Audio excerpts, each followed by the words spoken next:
அட என்னய்யா இது? நயன்தாரா மேலயே எஃப்ஐஆர் ஃபைல் பண்ணிட்டாங்க. இப்படி சொல்ற மாரி தான் இப்போ ஒரு விஷயம் நடந்திருக்குங்க. இன்னைக்கு நம்ம வீடியோல இத பத்தி தான் பார்க்க போறோம்.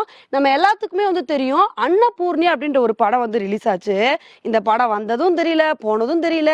அந்த அளவுக்கு இந்த படத்துக்கு கொஞ்சம் கூட எதிர்பார்ப்பே இல்லங்க. இப்படி இருக்க சமயத்துல தான் இந்த படம் ஓடிடில இப்ப ரிலீஸ் ஆயிருக்கு. இத பார்த்துட்டு மும்பைய சேர்ந்த ஒருத்தர் இந்த படத்துல இந்து மதத்த துன்புறுத்துற மாரி, இந்து மதத்த புண்படுத்துற மாதிரி நிறைய காட்சிகள் இடம்பெற்றிருக்கு. அதனால இந்த படத்துல நடிச்சிருக்க நயன்தாரா அவர்கள் மீது எஃப்ஐஆர் ஃபைல் பண்ணணும்னு சொல்லிட்டு அவங்க மேல கம்ப்ளைண்ட் கொடுத்து இந்த மாதிரி எஃப்ஐஆர் ஃபைல் பண்ண வச்சிருக்காங்க. இதுதாங்க செம காமெடியா வந்திருக்கு. ஏன்னா இந்த மாதிரி கம்ப்ளைண்ட் கொடுத்தத டிசம்பர் 1ஆம் தேதி வாக்குல கொடுத்திருந்தாங்க அப்படின்னா இதுவே இந்த படத்துக்கு ஒரு மிகப்பெரிய பாப்புலாரிட்டியை தேடி கொடுத்திருக்கும். ஏன்னா இந்த படம் முழுக்க முழுக்க அப்படி பேஸ் பண்ணி தான் எடுத்தாங்க. இந்த படம் ஒரு லோ பட்ஜெட் படம். அதனால இந்த படத்துல ஒரு குறிப்பிட்ட மதத்தை புண்படுத்துற மாதிரி காட்சிகளை வச்சோம் அப்படின்னா ஆட்டோமேட்டிக்கா இந்த படத்துக்கு நிறைய சர்ச்சைகள் உருவாகி இந்த படத்துல அப்படி என்னதான் காட்சிகளை வச்சிருக்கோம் அப்படின்னு சொல்லிட்டு பாக்குறதுக்கு நிறைய பேர் தியேட்டருக்கு வர ஆரம்பிச்சிருவாங்க. அதை வச்சே நம்ம வசூலை அள்ளிடலாம்னு சொல்லிட்டு சர்ச்சைகளை நம்பி மட்டுமே இந்த படத்தை எடுத்திருந்தாங்க. ஆனா இந்த படத்தை யாருமே கண்டுக்கவே இல்லைங்க. அந்த சமயத்துல மிக்ஜாம் புயல் வேற வந்துருச்சு. அதனால இந்த படத்துக்கு யாருமே போகவே இல்லை. சரி, புயல் போனதுக்கு அப்புறமா இந்த படத்துக்கு யாராவது வருவாங்கன்னு பார்த்தா சுத்தமா இந்த படம் சொதப்பிருச்சு.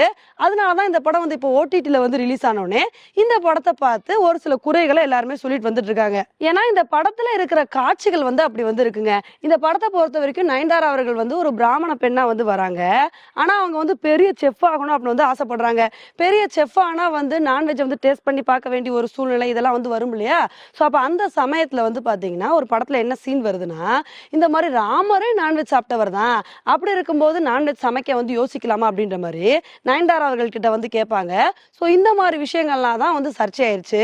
இது மட்டும் இல்லாம நயன்தாரா அவர்கள் ஒரு தடவை காம்படிஷன்ல பிரியாணி சமைப்பாங்க. அப்ப அந்த சமயத்துல ஜெய் என்ன சொல்லுவாங்கன்னா, எங்க அம்மா சமைக்கிற மாதிரி பிரியாணி வராதுன்னு சொல்லி.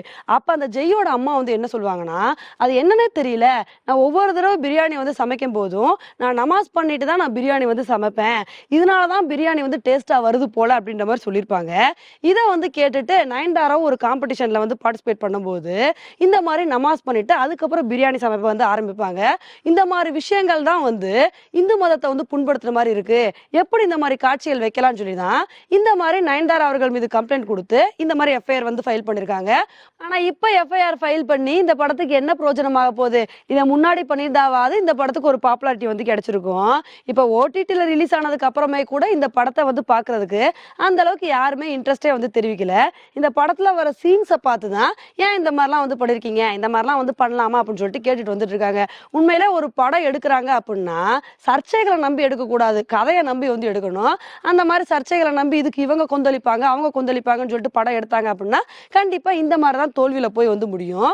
ஓகே ஃப்ரெண்ட்ஸ், இந்த ஒரு விஷயத்தை பத்தி நீங்க என்ன நினைக்கிறீங்க அப்படின்றத என்னோட கமெண்ட் செக்ஷன்ல போடுங்க. இதே மாதிரி இன்னொரு உங்களை மீட் பண்றேன். Bye friends.